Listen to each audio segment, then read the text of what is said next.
जी महाराज जी कुछ कहना चाहते? स्वामी जी, वो जो आपने कहा ना कि अट्रैक्शन, वो जो नित्य पूजा या कुछ उपासना करते हैं, जैसे एक फिजिकल ये होता है ना आकर्षण, वो क्यों नहीं बन पाता है? वो उसके लिए कुछ प्रभु के लिए हमारा आकर्षण, प्रभु के लिए आकर्षण, क्योंकि प्रभु के समान अभी हमारे हृदय में बहुत चीजें हैं, या प्रभु से बढ़कर बहुत चीजें हैं, इसलिए आकर्षण नहीं हो पा रहा है। आप देख लीजिए, जैसे हमारे हृदय में प्रभु के प्रति अपनापन है और नंबर एक स्थिति पे, नंबर एक पे है, तो किसी भी स्थिति में कोई भी संसर्ग, चाहे वस्तु, व्यक्ति, स्थान, घटना, परिस्थिति, प्रभु का विस्मरण नहीं होने देगा। लेकिन प्रभु हमारे नंबर एक में नहीं है, सेकेंडरी में और भी नीचे है। अच्छा भोजन मिल जाए तो भूल जाएंगे प्रभु को। आप देख लीजिए, पर जगत के प्रति महत्व बुद्धि अभी भी है। प्रभु के प्रति जो हमारी नंबर एक की महत्व बुद्धि होनी चाहिए, वो ना होने के कारण आकर्षण ये हमें प्रभु से संसार का विलग कर देता है। इसकी कसौटी है, किसी भी वस्तु, व्यक्ति, स्थान के मिलने पर यदि हमारा प्रभु का विस्मरण हो जाता है तो वो वस्तु, व्यक्ति, स्थान प्रभु से भी बढ़कर हमारे लिए है। नहीं, कैसे विस्मरण हो गया, कैसे विस्मरण हो गया? तद विस्मरणेन परम व्याकुलते थे, हमारे अंदर वो नहीं है। हम बात करने में, हंसने में, नाना प्रकार के खान पान व्यवहार में, मित्र में, मान प्रतिष्ठा के कार्यों में प्रभु का विस्मरण हो ही जाता है। अगर हो ही जाता है तो कसौटी में हम फेल हैं, प्रभु अभी नंबर एक पे नहीं। और जिस दिन प्रभु नंबर एक पे आ गए तो आपसे सच्ची कहते हैं, उठते बैठते चलते फिरते खाते पीते दिमाग में वही है, क्योंकि किसी का महत्व नहीं रह गया। नहीं खान पान ते भावे है, नहीं कोमल वसन सुहावे है, सब विषय लगे ते खारा है, हरियासिक का मग्नारा है। हम भगवत स्मरण पर महत्व उस कोटि का नहीं दे पा रहे जिस कोटि का चाहिए, इसीलिए आकर्षण नहीं हो रहा। नहीं तो सच्ची मानिए, एक सेकंड के लिए विस्मरण नहीं होगा। आपसे बात कर रहे हैं और हमारे दिमाग में राउंड राउंड मच रहा है, हम आपके माइंड में घुस करके बात करने की कोशिश करेंगे, आपको उत्तर देने की कोशिश करेंगे, लेकिन हमारे सामने नाम छाया हुआ है। जो हमारा चिंतनीय विषय है वो आपके मस्तक में हम लिख रहे हैं बार बार। ऐसा नहीं कि हम आपको देख रहे हैं या आधा घंटा से हम बात कर रहे हैं तो अपने प्रभु से भी लगे। प्रभु की भी बात करते हुए भी हम एक क्षण भी प्रभु से अलग नहीं है, नहीं, एक क्षण भी नहीं। हमारा चल रहा है, राधा नाम तुम्हारे मस्तक पे लिख रहे हैं, बार बार ऐसे देख रहे हैं, बार बार बात कर रहे हैं, हमारे मस्तक में घूम रहा है, हमारे चिंतन में घूम रहा है, बात भी कर रहे हैं। क्योंकि इससे बढ़कर हमारे जीवन का कोई भी अस्तित्व नहीं है, कोई भी महत्व नहीं है। तो वो चले, अभी महत्व अगर हट जाएगा तो फिर हट जाएगा, फिर कुछ और प्रिय लगेगा तो फिर अच्छा नहीं।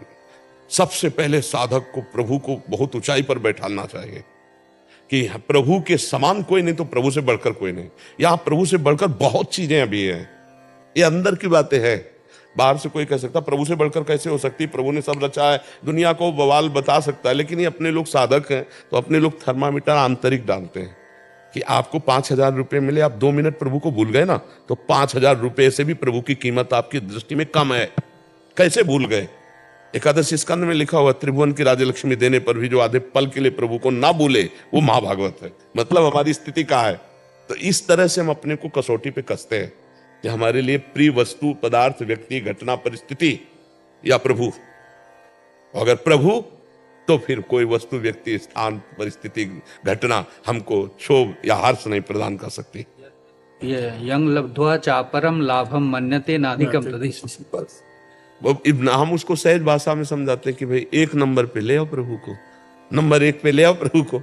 वो एक है, एक ही नंबर है उनका, पर वो आप अभी नंबर एक पे नहीं आए। तो इसीलिए वो खुल करके ऐसे सहज में, जिसके हृदय में बात आ गई कि नाम भगवान का, इससे बढ़कर कोई लाभ नहीं, भगवत प्राप्ति से बढ़कर कोई लाभ नहीं। अब वो कैसे भूलेगा? कामी नारी प्यार जिम लोभी जिम प्रियदाम, वो आठों पैर सतत उसी का चिंतन करेगा। तो हम लोगों को एक चालबाजी फंसाती है मन की। चतुर वही है कि मन पहले भगवत प्राप्ति, बाद में तो सब हो ही जाएगा, पहले भगवत प्राप्ति। जब लग भगवत प्राप्ति नहीं तब लग चैन नहीं।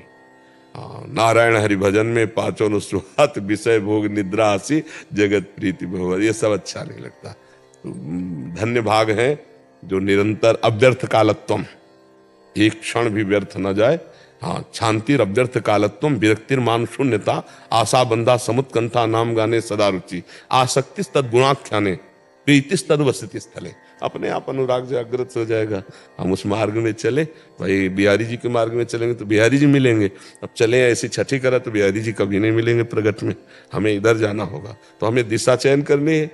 हमें वही गति से चलना है जिसमें हमारे महापुरुष चले हैं, जिस रीति से, जिस श्रवण कथन मनन चिंतन रातों पहर अपने प्रभु का, तो फिर प्रभु समा जाते हैं दिमाग में। वही बोलो, वही सुनो, वही चिंतन करो, तो वही नहीं आ जाएगा। अब थोड़ी देर तो चिंतन मनन एक नियमावली के अनुसार किया गया और कथा वार्ता किया गया मान सम्मान के लिए, तो फिर भोग विलासिता में बुद्धि फंस जाती, भगवान की प्रीता नहीं जागृत। वो आठों पहर अगर भगवान में ही चित्त को जोड़ा जाए तो बहुत जल्दी भगवदानंद की अनुभूति हो जाए। और भक्त को विशुद्ध बोध होता है, विशुद्ध बोध होता है, क्योंकि जो है उसका तो बोध हो जाएगा ना। और ये भी आखिरी में चल के सेवक स्वामी भाव नहीं रहता। आखिरी जब आता है ना बिल्कुल एकदम पूर्णता, तो उसमें ब्रह्म नहीं, माया नहीं, नहीं जीव नहीं काल, अपनी उसुदिना रहे, एक रहे हो नंदलाल। वो जैसे बोले कहते शिवहम तो कृष्णोहम, वो मैं खो गया वही रह गया। सवाल हल होने पर एक ही बचना चाहिए।